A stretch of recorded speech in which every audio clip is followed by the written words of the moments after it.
Good morning, Zio here, and today we are talking about game pricing and what games should cost. I guess. I mean, different people are going to give you different things, so this is purely a completely my opinion kind of thing with some other stuff to go on about. But with Take-Two, is it Take-Two Interactive, 2K owned by Take-Two. Anyway, where they're talking about how the next gen games have to be 70 because it's the only way they can make back the money, blah blah blah, this, that, and the other, yada yada yada. We've heard it all before. Anyway, we're going to be revisiting that. We've talked about it once before, and they recently came out and was like, no, we have to make this change because of X reasons and all this other stuff, completely forgetting, the part that microtransactions are a thing these days. And, if they're going to up the price for certain things for games, maybe we should cut back on the microtransactions too while we're at it.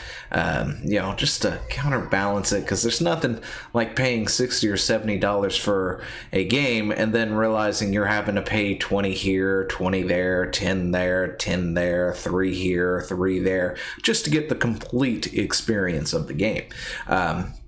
So yeah, let's get into it, shall we?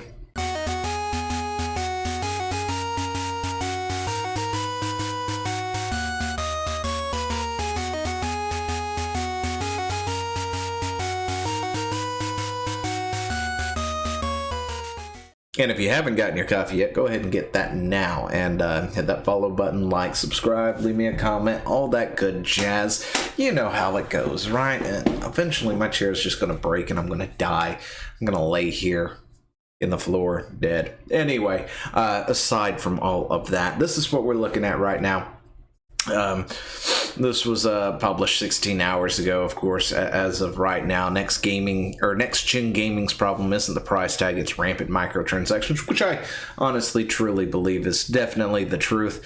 Like I was saying, buying a full game, you pay $60 for it right now, and then you've got to buy this and this and that. And there's definitely a difference between things like buying a game and then purchasing an expansion a year or so down the road, or 2 years down the road, versus some DLC here and there where you've had to buy this, that, and the other. And you can see it a lot in a lot of different games, especially anything that comes from, say, Sony, EA, Activision, that sort of stuff. They love to microtransaction everything, and definitely anything that is more of an Asian style, coming from like a like certain JRPGs and stuff. They have acted the heck out of those, from like different costumes and things like that. And as long as things are just cosmetic, it's not really that big of a deal, in my opinion. You want to do cosmetics and people pay for it, that's fine. It's another thing when you've got like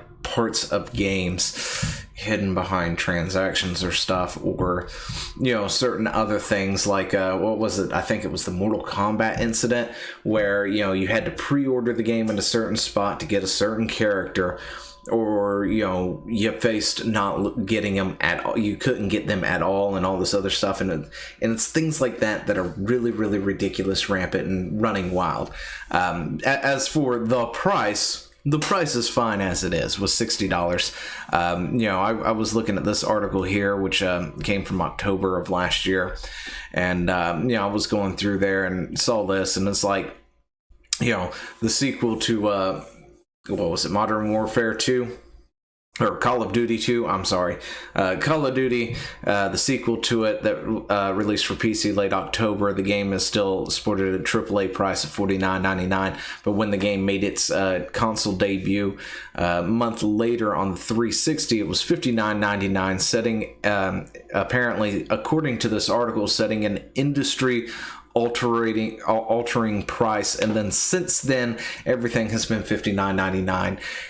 across the board, right, for the most part. And when it comes to certain things other than Nintendo, things generally fall down. So if it comes out at 60, give it a few months, half a year to a year, and then you're going to pick it up on bargain for 20 or something like that, unless it's a Nintendo first party system, then you have to find it at GameStop for $4 cheaper than brand new, and at that point you might as well just buy the brand new copy.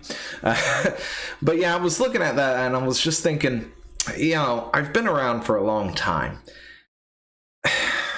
You know, pricing may not have had a standard to it, but $59.99 is not a new thing for gaming prices. In fact, $70 really isn't a new thing for gaming prices. We've been there before, which of course requires me to do some quick searching into the archives of things like Toys R Us and stuff to find certain things. But gaming prices were all over the place at one point in time. These were years ago. This is back when the Game Boy, you know, what was it, the Game Boy Pocket was just coming out and stuff, and you've got things at $20, $30, $34 because, you know, that's the Nintendo standard essentially at that point.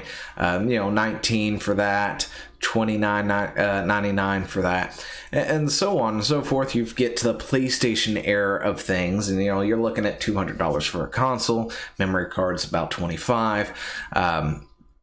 The analog stick, oh gosh, that brings back some stuff. But you know, you're looking at 47, you know, so 49.